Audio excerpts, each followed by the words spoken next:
Why pull off gas to oversaturate minerals at the main?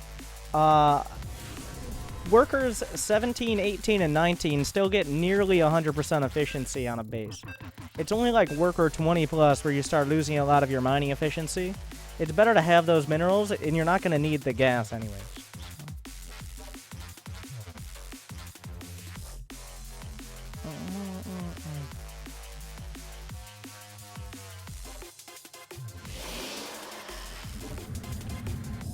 Alright, Protoss versus Protoss.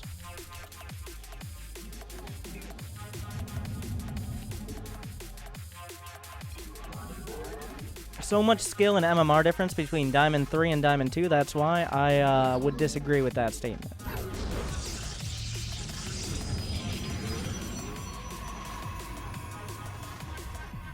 Alright.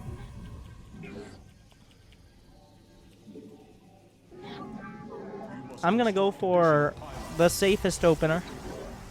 A safe copy, kind of inspired, I guess, by how Neeb likes to play, but since I'm not Neeb and none of us are Neeb, I'm definitely gonna play it a little bit safer. I'm not gonna expand as early, I'm just gonna focus on getting enough units out to safely defend an expo.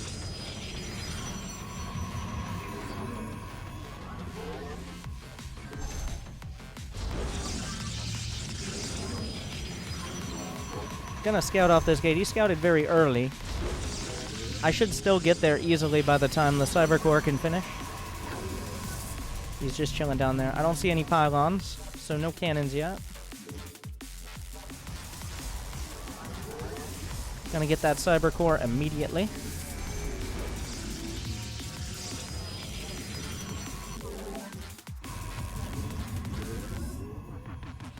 I'm gonna start rallying into the gas here.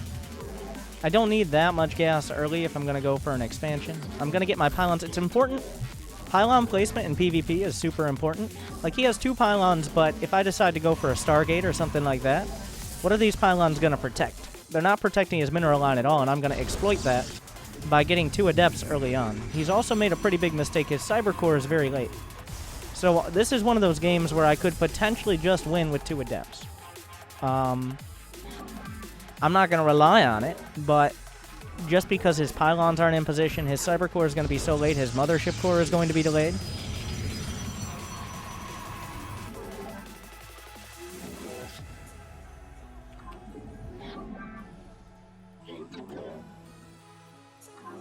And, well, we'll have to see from here. I'm going to get Stalkers out afterwards.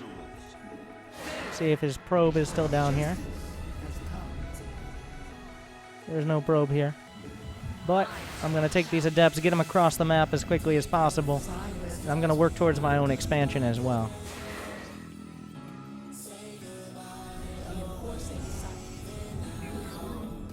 Going to get a pylon on the low ground because I do want to expand. He has a singular Adept. Okay, he has 2 Adepts now. And he's getting a Mothership Core. I can kill both of his Adepts and then start working on his probes. And I'm not going to kill him with this, but I can get a bit of damage done. And I can get my expansion started and my robotics facility as well. The Adept picks up a decent chunk of kills. I'm going to keep the Mothership Core at home. Put Chrono on Warp Gate. Probably should have done that a little bit earlier. So we see he has a Twilight Council based on the Twilight Council here.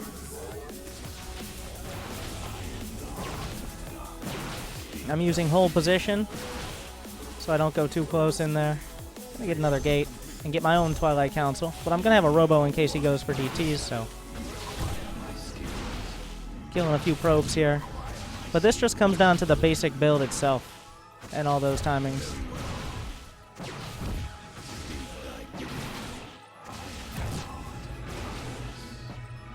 That shows how important it is to get your Cyber Core in a timely manner.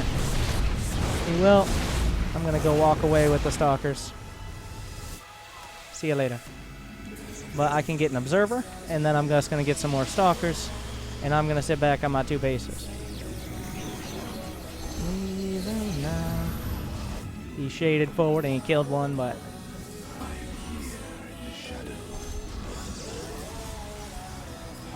I can get Blink. I'm going to get Immortals, and there should be nothing he can really do to threaten me now.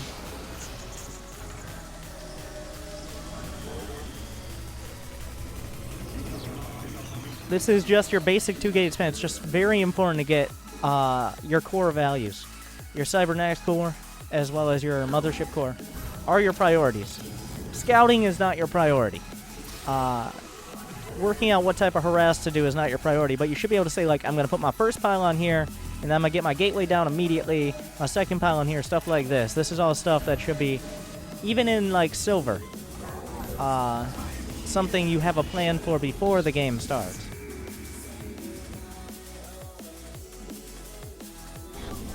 So now I can't go kill him because he still has a decent chunk of gateway production, and the only way to really lose from here is to attack into someone with less bases and an equal or superior army. So there are DTs. Of course, is a very common choice. He's trying to sneak around.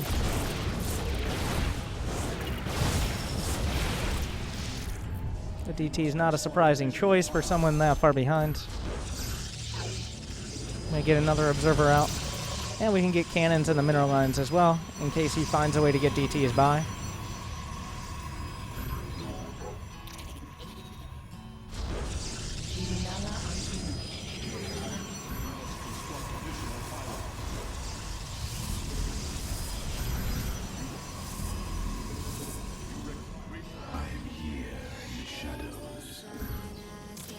And now, once I get this observer, I'll get a War Prism. And then the War Prism will be used to back up this attack, pretty much. And I should be able to just go across. Now, if we were in an even money game, what I'd be trying to do right now is finding a timing for a third base, getting a Robo Bay for Disruptors, but we're not in an even money game. I scouted and killed 4 DTs with no damage after doing all that economic damage early. So this is about the furthest you can get from an even money game right now, without the game already being over.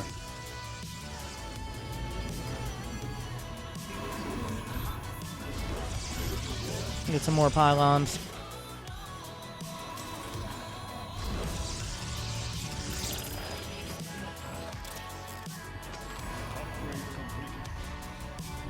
I even have the +1. Can get the Robo Bay. Looks like he's going to attempt to attack, and that's actually a decent chunk of Adepts here. I can use the Guardian Shield to reduce the damage pretty severely. Let's target the Archon. The Guardian Shield, by the way, guys, only works on ranged units. It only works on ranged units. It does not work on melee attacks. So Zealots, Zerglings, stuff like that does not have its damage reduced by the Guardian Shield. It doesn't reduce Baneling damage. But it's very important to have, especially against things like Adepts, which attack somewhat fast, but with low damage, because it significantly reduces everything in the Guardian Shield. Has its damage against ranged reduced by 2, or takes 2 less damage from ranged attacks. So. And the way to warp in quickly, I mean, besides pylons and super pylons, we'll just go over that quickly, but you see here 2 different types of pylons. You got the strong power fields, which are quote-unquote warp conduit pylons.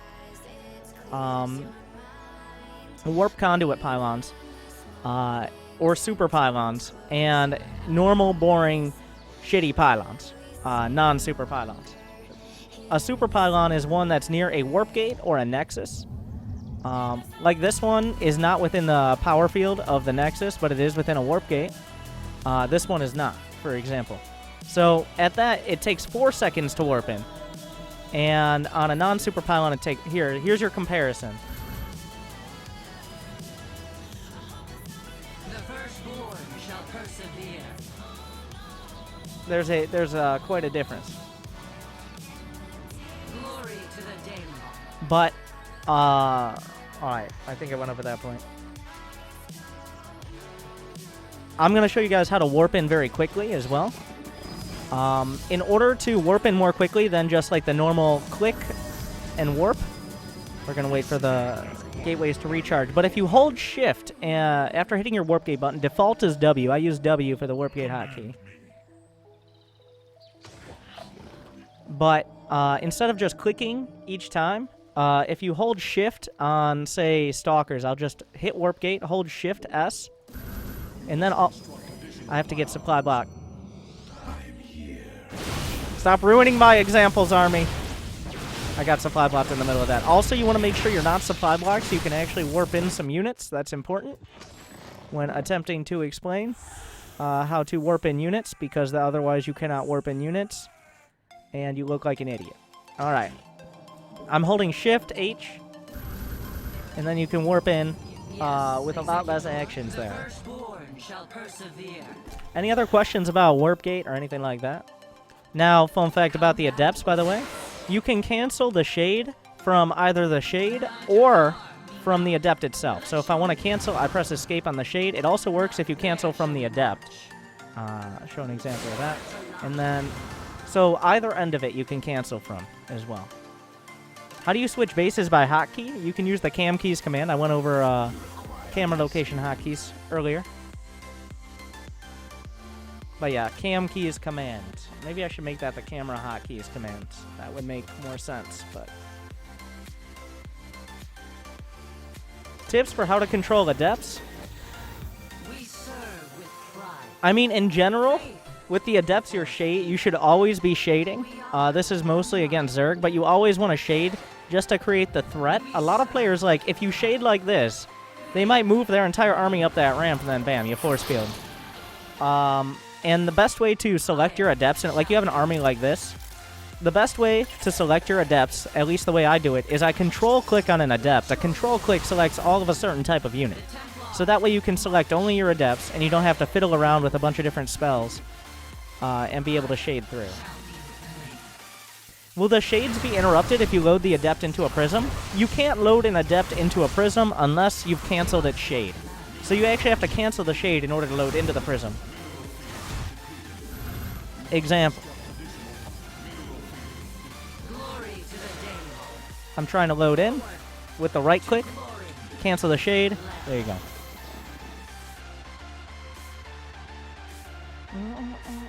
Disruptors versus Storm. Disruptors are a bit cheaper, and the difference between them is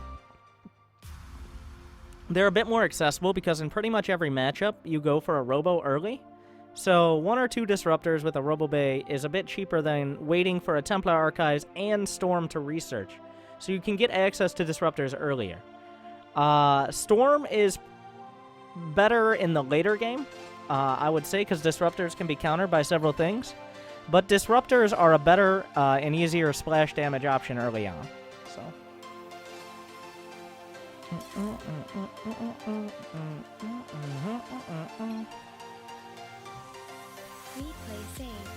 How can I most efficiently move probes back to gas if harassed? I mean, honestly, just manually selecting 3. Usually what I'll do, if I'm moving all my workers back, I'll control-click all the workers. I'll shift-click off 3 to each gas in order to fill them up when I'm going back.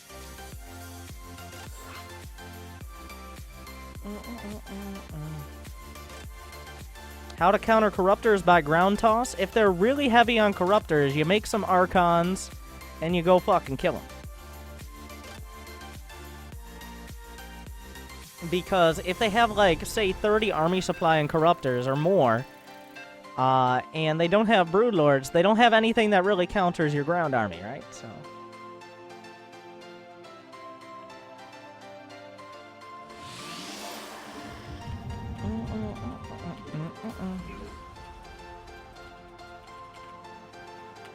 Alright, another PvP on the same map. I'm just going to do the same thing.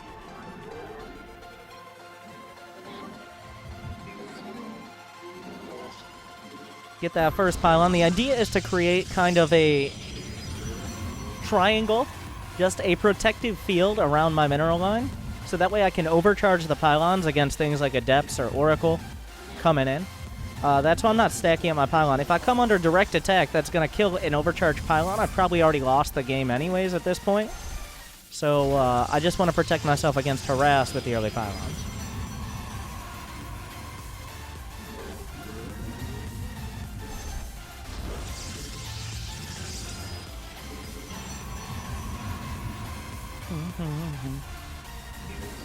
I'm going to get the 2 gas, but I'm not necessarily going to mine off from the gas early on.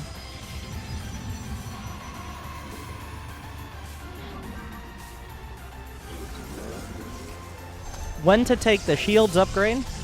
Usually you don't get shields until after almost all your other upgrades, pretty much. Because shields come back while armor and damage are permanent. And shields is more expensive because it also affects buildings as well. Units like the Zealot don't have as many shields as they have HP. Not all units are like that. Like Stalkers and Adepts have equal shields and HP. But armor and damage, especially the weapons upgrade, is a high priority over shields.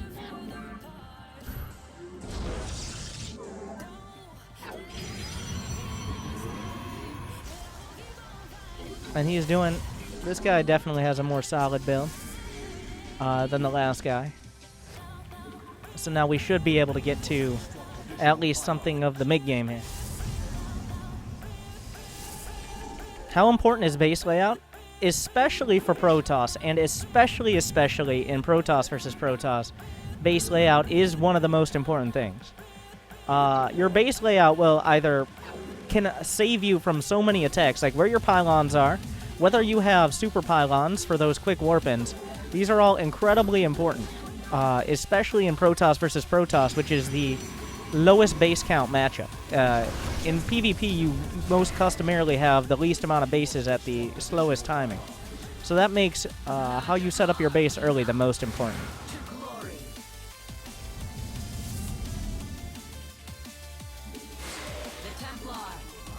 We're shading through. I'm going to get my next pylon on the low ground.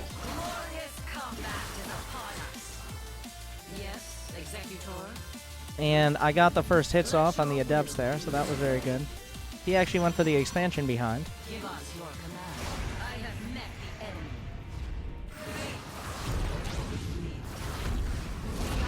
Doing a little bit of fancy micro here.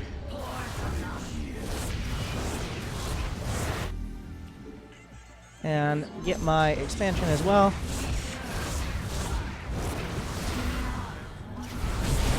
He does use the overcharge. So I put on some pretty good pressure there. Just by manipulating the Adepts a bit. That's not a game ender or anything. But he did have his expansion a bit quicker. So right now, I'm just going to go into my mid-game unit composition, which is going to be Blink Stalkers and Immortals. We'll see if he has any Stalkers out here. If I'm able to kill this Mothership Core, that'd be really nice. I'm sending these out because he has his maximum unit count could be 2 Stalkers, right? That would be the most dangerous thing. So 2 Stalkers don't have very much to fear from 2 Stalkers. So I will trade. There you go. A little bit of back and forth there, but not a big difference. So I killed the Mothership Core, which is another 100 gas, which is the cost of a Twilight Council. But from here, I'm just going to sit back and, well, I'm going to start with a couple sentries. This is important, by the way. I want the sentries as early as possible because my best means of scouting early on and cheapest is going to be hallucinations once the sentries get to 100 energy. So I want that to happen as quickly and easily as possible. And since he can't have any more units, he has to remake a Mothership Core. And he most likely will remake the Mothership Core. That means that I don't have any danger from direct attack, so I can get units like sentries out early on. But now I'm just going to build up towards Blink. Once I get to about this probe count, I'm going to start getting my gas over here. I'm going to make sure I hit pylons. And I'm going to work up to probably about 4 gates. Pretty soon I want a Robo Bay. I'm going to work towards a forge as well. I get some pylons out here. But now I'm just... We've reached the state, like, if you're really fancy. Like, at the higher levels, maybe you want to go for, like, a Warp Prism to drop Stalkers or Adepts or something to snipe units. But honestly, it's more important to just get all your warp-ins and don't get supply blocked and keep making probes. That's the most important thing. Like, we can look at the probe count. He doesn't have the gas down here. He obviously has less than 16 probes as well. We see he has zealots even. Does he have a robo? He remade that mothership core, which means his tech is delayed. He's just now starting his Twilight Council, but he does have his forge upgrading. And he has less gateways as well. So I'm going to get a forge. I'm going to get the robo bay.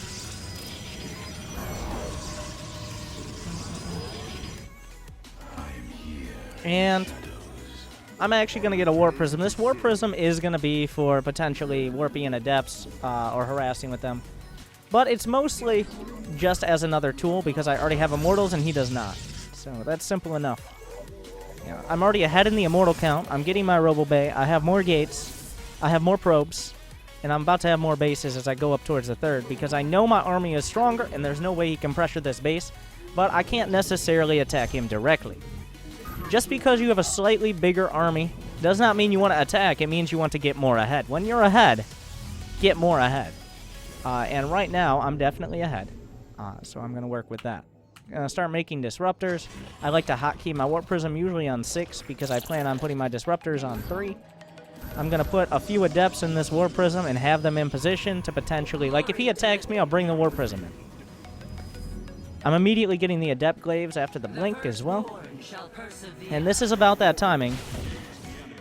Okay, he just took my vision away. I'm taking it back. As soon as he kills that observer, we're going for the scout here with the hallucinated phoenix. Does he have a third base? Is he moving out? These are all the important things. And as I'm getting that third base, I have enough money to build up my gateway count, which is definitely something I want to be doing right now.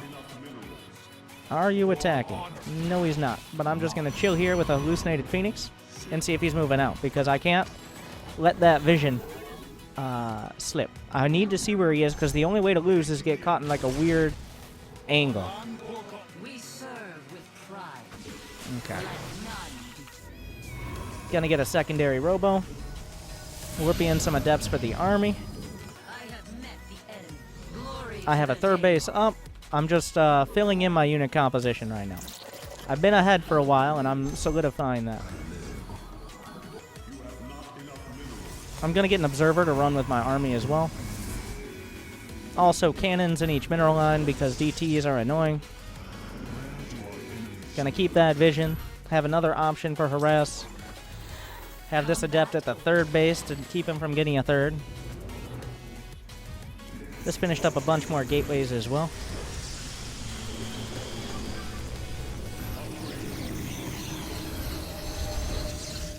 Get a Twilight Council. Looks like he wants to go towards a third. I already have my third done. So.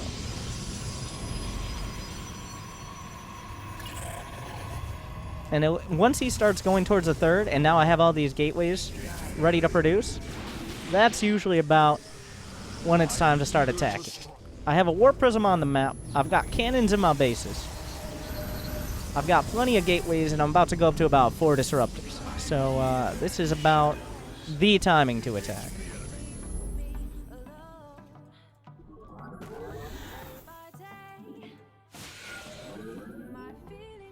Yep, third base on the way. Yes, just as I deserve. You look extra handsome today, Kappa Pride. Keep up the good work. Thank you, all caps gentlemen, for the donation. 1050.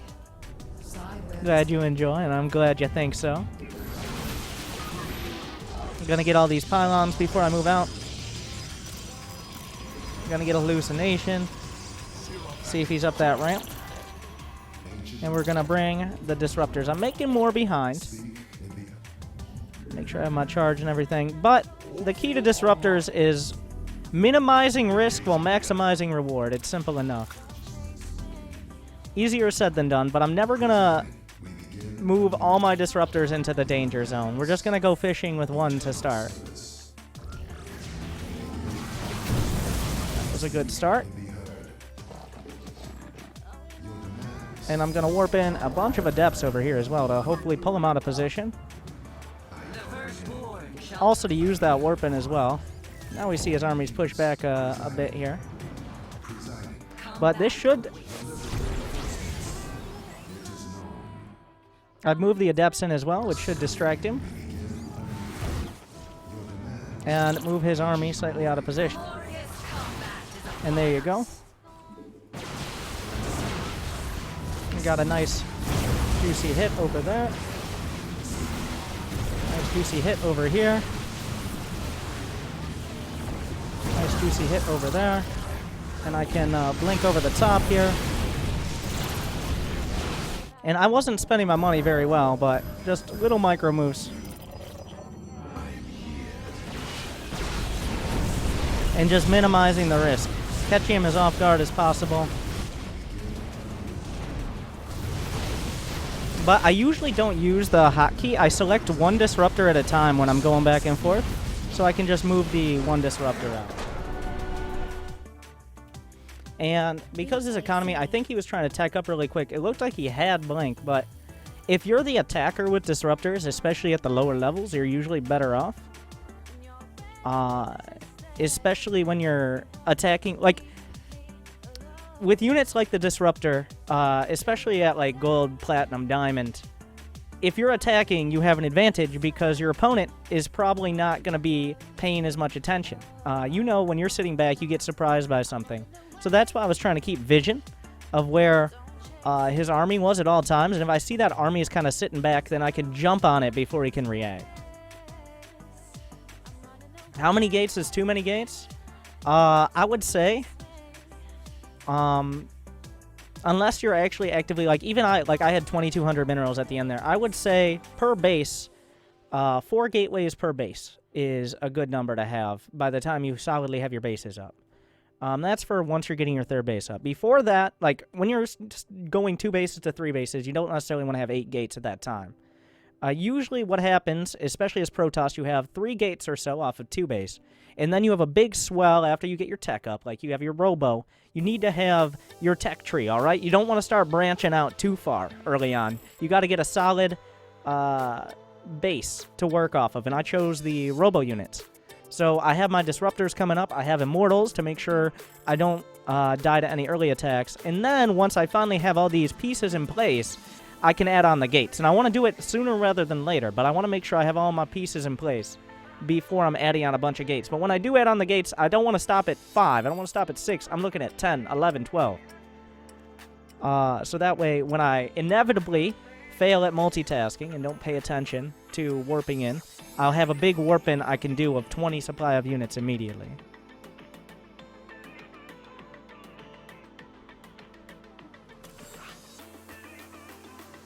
Could you explain why you are putting certain buildings in certain places, please?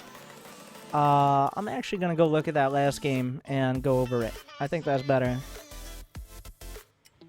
I'll explain why each building is in each place.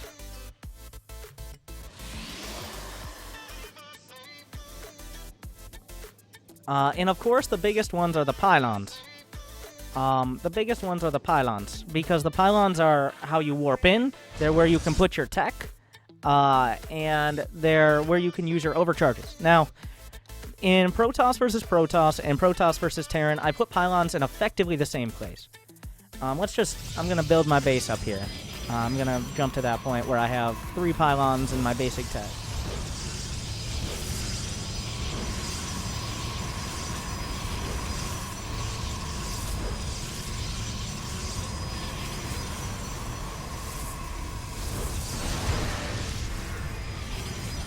A little bit longer so I can just go through each building. Now, I'm going to talk about the ordering as well. I'll talk about the other tech buildings. But this first pylon, now, you can put it on either side. It's not that important because usually you're not going to have a mothership core before you have 2 pylons anyways. So you can put it on either side here. But the first pylon, I'm starting to set up like a defense grid here. You see I have 3 pylons and they all overlap each other with power fields and potential overcharges. The idea here is to protect myself against harass, to still have a lot of space to build buildings, and especially with these pylons to have the option to have them as super pylons. So they're still far away from the nexus. If I have them close to the nexus, that's less area around them to build things. Like if the pylon's here, this entire radius of the nexus is where you're unable to build gateways or tech. So I want to have as much space to warp in, as space to build, as well as potential overcharge range as possible. So that's why I've set up these pylons like this. I have these gateways. I don't now. You could go for a wall at the ramp. You could go for a wall at the ramp in PvP. Some players will do that, and that will block Adept shades. I prefer not to do a hard wall, but instead just go for the 2 gates and have units out myself. Most players, I would say, go for the no wall, but you can wall. I prefer personally, and I think it's fine to not wall as long as you have your pylons set up in the right place. Like, for example, he did the same thing, the same idea. Now, his pylons aren't as good because they don't have as much coverage around. I can still come in here, and I actually have already killed off 5 probes because his pylons were a little bit further back where they're not able to help deal with these adepts. But from here, the pylons past this, like I now have a pylon at the front. I'm building my tech here. I've got the Twilight in the back. I've got the Robo as well. They're kind of tucked in. I'm not trying to hide them or anything. It's just I'm making sure there's enough space I can move around my own base as well. These aren't like 100% of the time put my Robo right here, but the idea is to leave some space so your units can move around your base if they need to. And then, now this is also for, Yo, yo, yo, yo, yo. thank you, DK Vizu0220, 3 months in a row, welcome back. In Protoss versus Terran, do you want to wall? No. You don't want to wall in Protoss versus Terran unless they're going for some sort of early rush. Like if they're going for a big Marine push, then yes, you can wall off, but because all Terran units are ranged, whereas Protoss units like the Zealot and the Adept don't have very much range. So a wall will usually hurt you even more in Protoss versus Terran. But in Protoss versus Zerg, walling off is fine and, I mean, kind of required. That's why you'll see, especially versus Zerg, you'll have like the first pylon down here, so you can make a gateway, a cyber core, and then put an Adept in the wall. Or you could wall off on the high ground, which is safer. But it makes it a little bit harder to hold your expansion early on. Do super pylons receive any benefits from overcharge? No. They are not more strong when overcharged. Overcharge works on any pylon the same. What was I saying? Your dedication But yeah, in will be Protoss versus rewarded. Terran, thank you, Agrololo, for the prime sub. Thank you for joining us. But in Protoss versus Terran, usually what I'll be doing, especially a pylon like this, the biggest danger that you might not be equipped to deal with early on is Liberators. So you got to really think about where can Liberator come in from, or drops. Widowmine drops are also very annoying. But usually you'll want a pylon like on the edge here. This pylon is very important to help deal with Liberators as well. It depends on the map, but having your pylons with overcharge range on Liberators is important. This isn't so important against Zerg.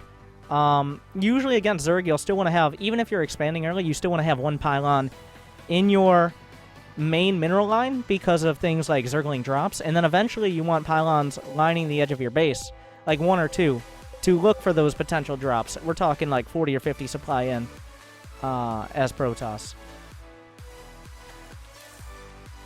Alright, any other questions about building placement? When it comes to gateways, unless you're specifically walling off, like against Zerg, then you just want them not choking off your base, pretty much. Try to put them in as open a space as possible so you can fit as many buildings, and maybe you can get cannons or something in there. There's a Warp Prism. A Warp Prism is a quick warp in.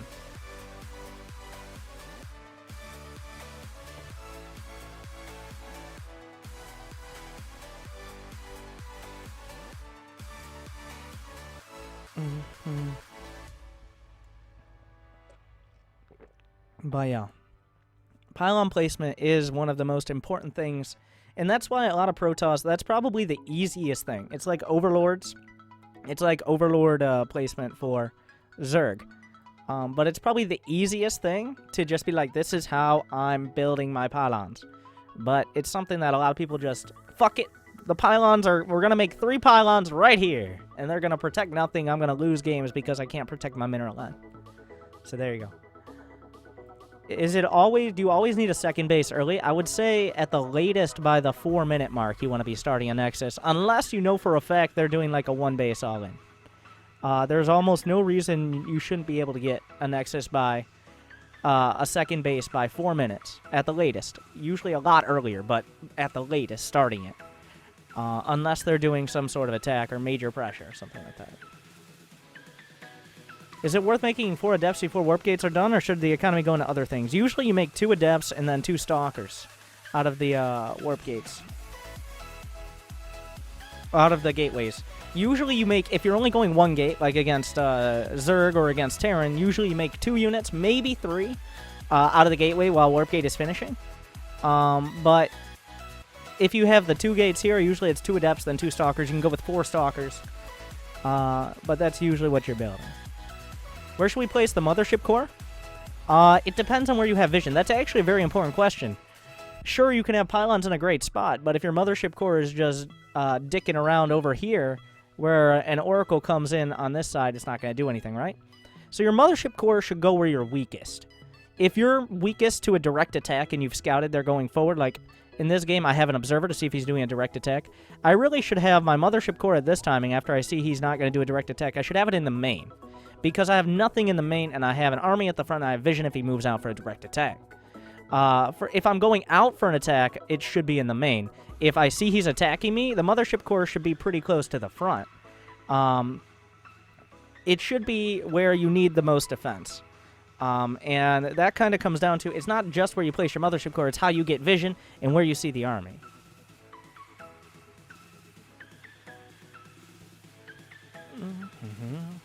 Different between 2 probes for each gas and 3 at the start. I mean, it's just kind of how quickly you get your minerals. I would say just put 3 probes in each gas. It doesn't... Just slap 3 probes in.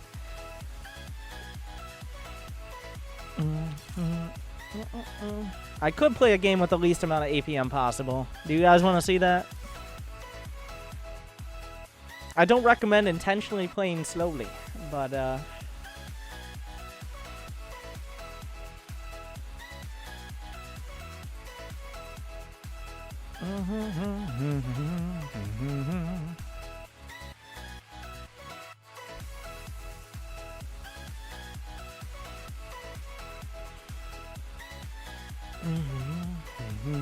I'm not gonna do mouse only.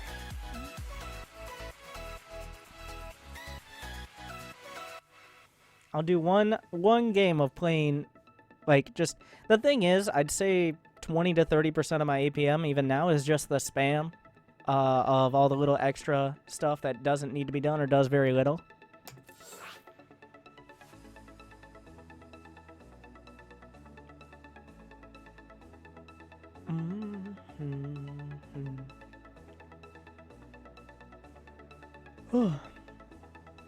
But yeah, it really only takes about 50 actions to set up your base and your expansion.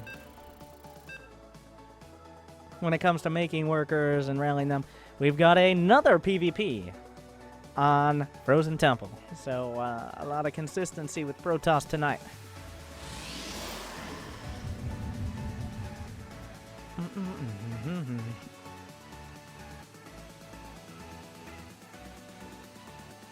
I'm just going to set my base up the same way. We're going to get my pylons, the gateways, get a scout out.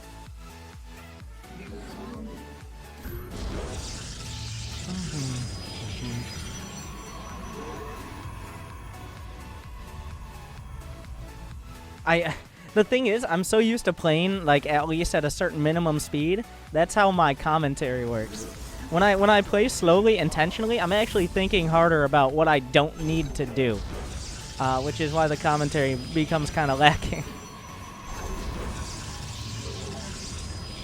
Like, I'm actively thinking, okay, what is the stuff I usually just kind of do that I don't need to?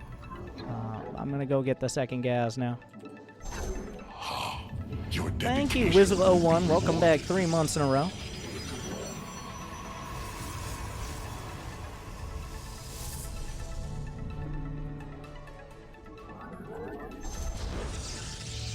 Go get this. My average APM when playing like Grandmaster, as Protoss and Terran, it's between like 175 and 220 or so. Usually on the lower end. As Zerg, it's between 225 and like 275. One, I'm slightly better at Zerg. And 2, Zerg is naturally slightly higher APM usually, just because of the way you make units with Zerg.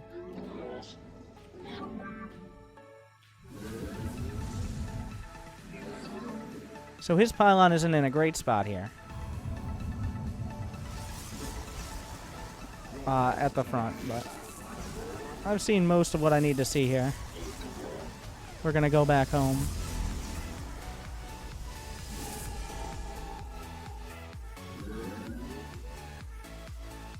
He hasn't scouted me. I'm gonna get my mothership core up here. Get that third pylon at the back, making that defense grid.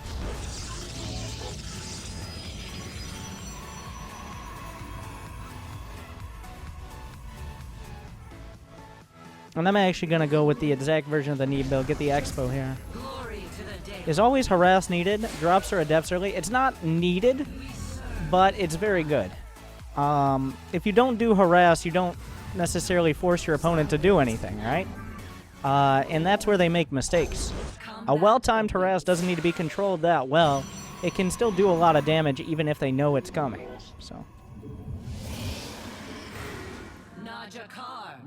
he has no Expo here, so Yes, Executor. we're going to go behind the mineral line with the Adept. Harass here. Executor. It shall be done. Gonna do a little bit of fancy micro.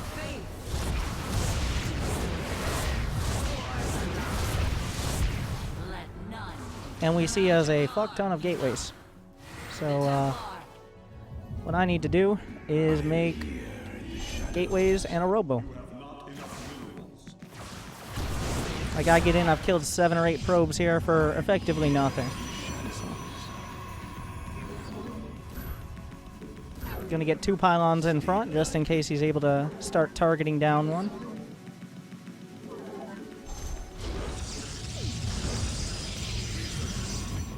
I'm gonna get a couple sentries, but here's the thing: an Adept Shade is not stopped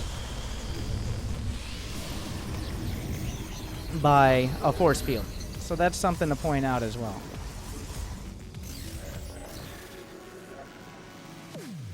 I didn't make a robo. I just made a bunch of gates. Well, if I do the same thing as him with a better economy and more bases, I can still be just fine. I'm going to cancel one of these gates, though, because I can't afford all of that.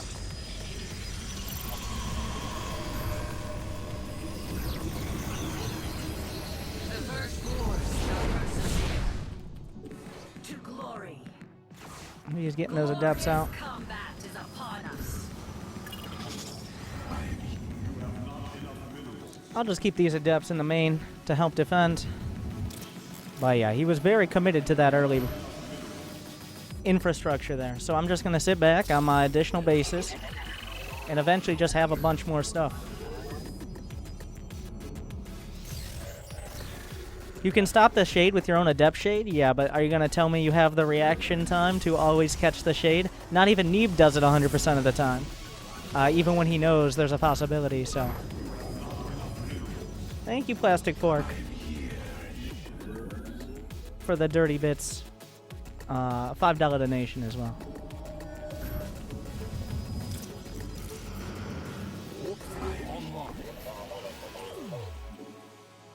All right. He's gonna try to shade in again. See how fancy he tries to get. I'm gonna get a War Prism here in a moment. He does not have an expansion, which means we need that Observer back here. How does he afford this? There's a Dark Shrine. There are a lot of Adepts in my main base. This was a very clever move.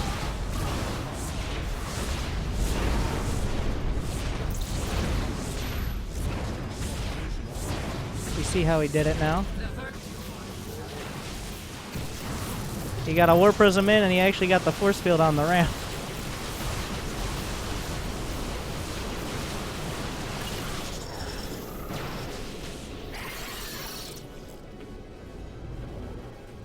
But as long as I have my Observer, I should be okay here. And that's why the defense grid was so important. I just completely shut that down with pretty much only pylons. Of course, I eventually needed the units, but...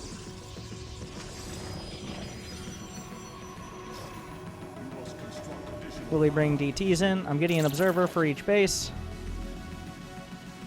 He's likely warping in DTs now.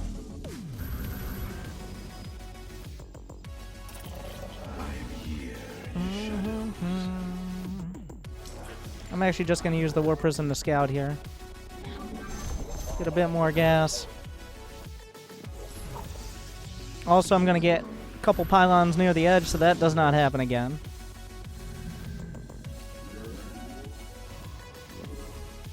Still no expansion.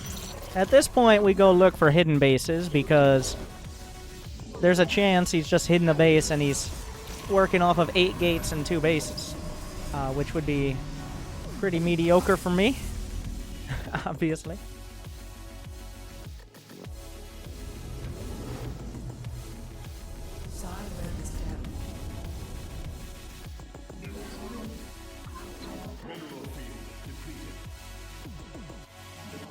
How long am I blink?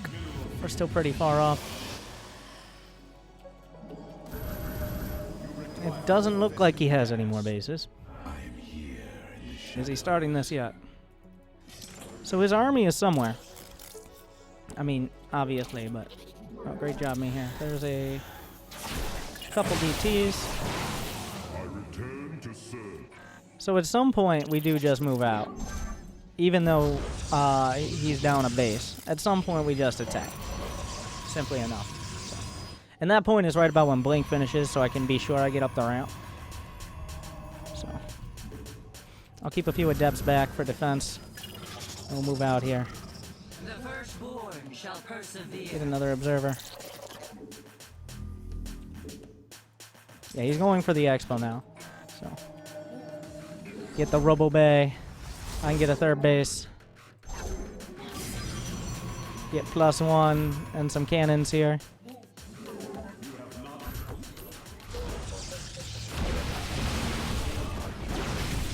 He does have a pretty strong army.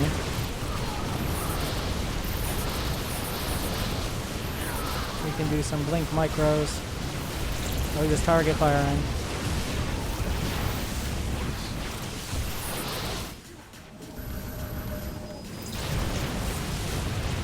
GG.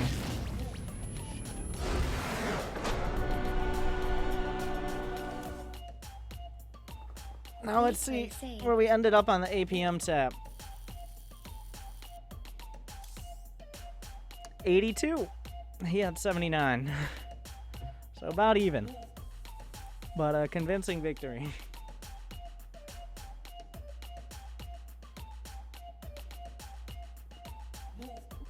What role do Immortals play? Immortals are probably the strongest ground unit that is easily accessible. Maybe in the game.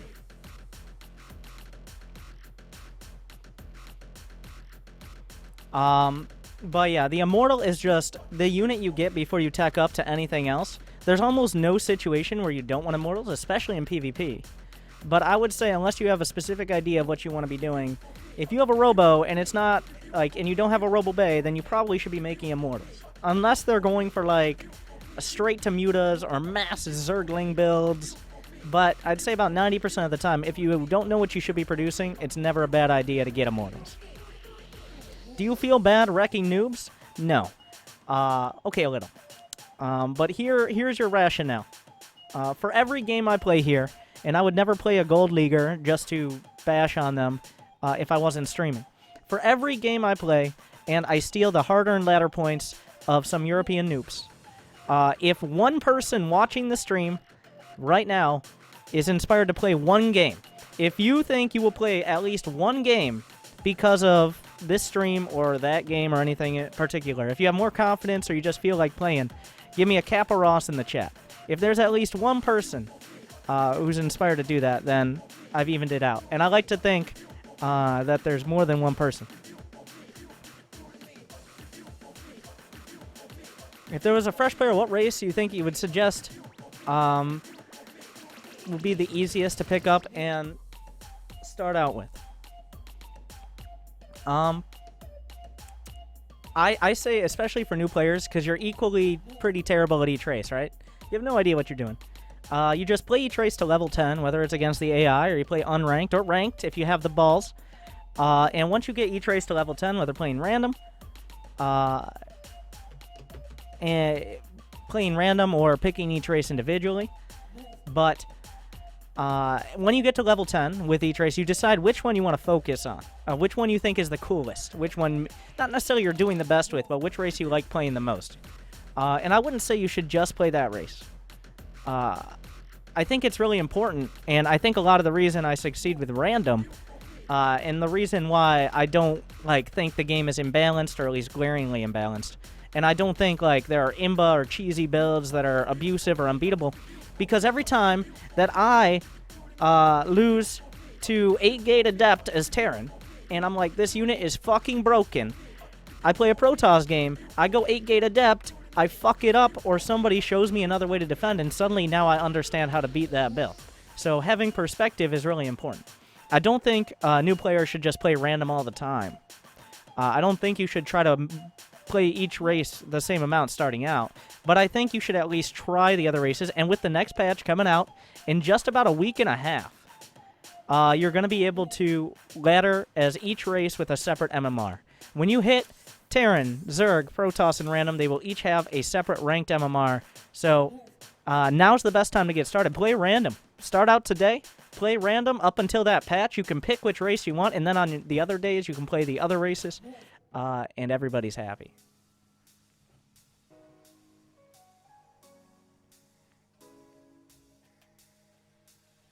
Alright.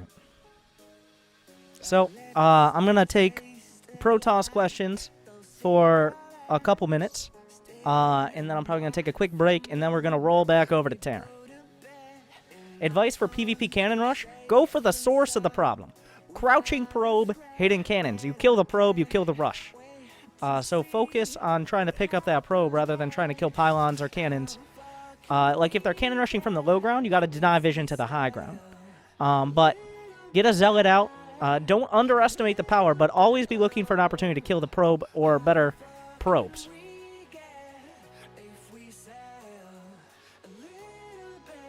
You always cheese with 8-gate Adept and win all the time. It's OP as fuck. I win all the time anyways. Not a good example. Did you already do Zerg? Yeah, I'm just going down the line here. How do you get over the anxiety of 1v1? So let me put it this way. Are you silver or tier 2? Are you gold? Which one are you? Doesn't really matter, because I don't give a fuck. And you know who else doesn't give a fuck? Everyone else.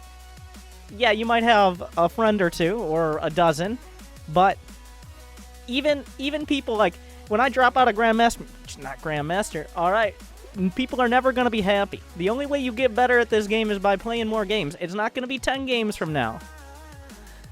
It's not going to be 10 games from now. It's not going to be 100 games from now. But in a few hundred games, if you're focusing more on improving rather than just trying to pick up a win, you will win more better games. Now, what you can use for this, you can use SC2 replay stats, or you could just go in-game. You can go into your games and say, every game, I want to be supply blocked less than 10% of the game. That's a good goal to have. If the game's 9 minutes and 27 seconds long and you were supply blocked for less than, oh god, don't make me do less than a minute, you're doing pretty well. So focus on that. You might have lost the game, but you were supply blocked for less time. Or maybe your average unspent resources are really high and you want to keep it under 1,000. There you go. To my 14,000 games of not improving D. Now here's the thing, not improving. If you were silver in Wings of Liberty and you're still silver, it's not because you haven't improved.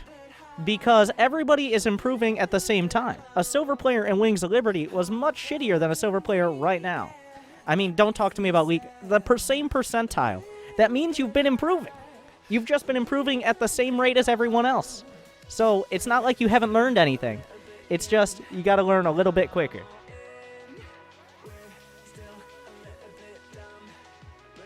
I main Protoss, and I was wondering, why do people hate them so much? I started playing in June. Every time I talk about balance, I get a lot of hate. Because people are bitches. Alright. And Protoss has the most abusive, cheesy-looking strategies. Don't look at it. Protoss is not imbalanced, alright? Especially not at the level where you're going to get hate on wherever you get hate. I don't know where. But Protoss has the most cheesy bullshit. which I love, by the way. Most customarily cheesy bullshit. They got cannon rushes. They got Dark Templar. They got assorted combinations of Void Rays, Oracles, and fucking Tempests. Embrace it.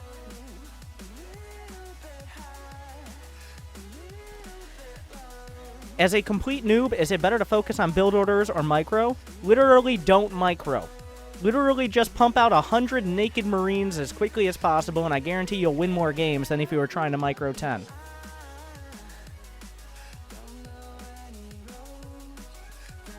So you're telling me I'm a fucking average? Yeah, and you know how you're going to be better than average? You're going to play more games. You're not going to sit there and be like, well, if I play more games, I might not be gold 1. Don't look at gold 1, look at plat 1. Diamond 1. Who cares if you're fucking gold 1? Nobody cares. You're the middle of the pack, all right? You got to play more games. Should we avoid select all units command most of the time? I would say yes, but especially as Protoss, it's useful to select things like the mothership core so you can hotkey it independently.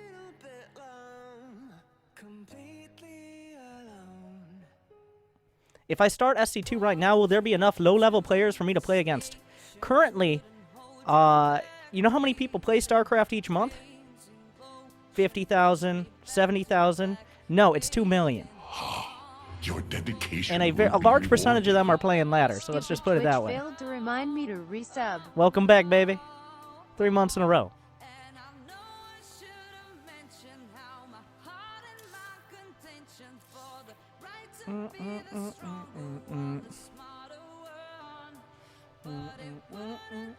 Bullshit. I've seen the statistics.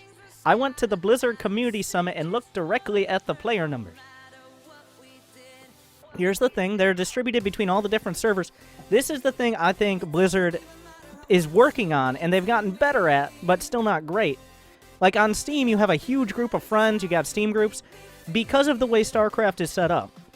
And it's gotten better. Now we have groups and clans and all of that. It just doesn't feel like there are hundreds of thousands of people, right? Because you're in your little segmented area. But believe me, there are plenty of people saying. But yeah, it's distributed between China, Korea, Europe, North America. You're in your own little, like, chat channels only have like 40, 50 people, and it does not seem like there are that many people. Just because you're in your own little house in a large city. And if you're just getting into it, co-op. Play some goddamn co-op. People love co-op. Apparently co-op is the most popular game mode. Because you're not playing against a person, you're playing with them. Alright, go play some co-op. If you're intimidated, play some co-op. And co-op is fun. I like co-op. I get mad at co-op. Because I don't beat it very easily because I don't understand it and I'm bad at PvE. But... Tips for gold trying to improve with Terran. We're going to move to Terran in just a moment. But thank you guys for watching. Make sure to press that follow button if you guys enjoy the stream. If you haven't yet checked out YouTube, use the YouTube command. I have guides. I have tutorials. If you wanted to ask me a question, there's a good chance that I've already answered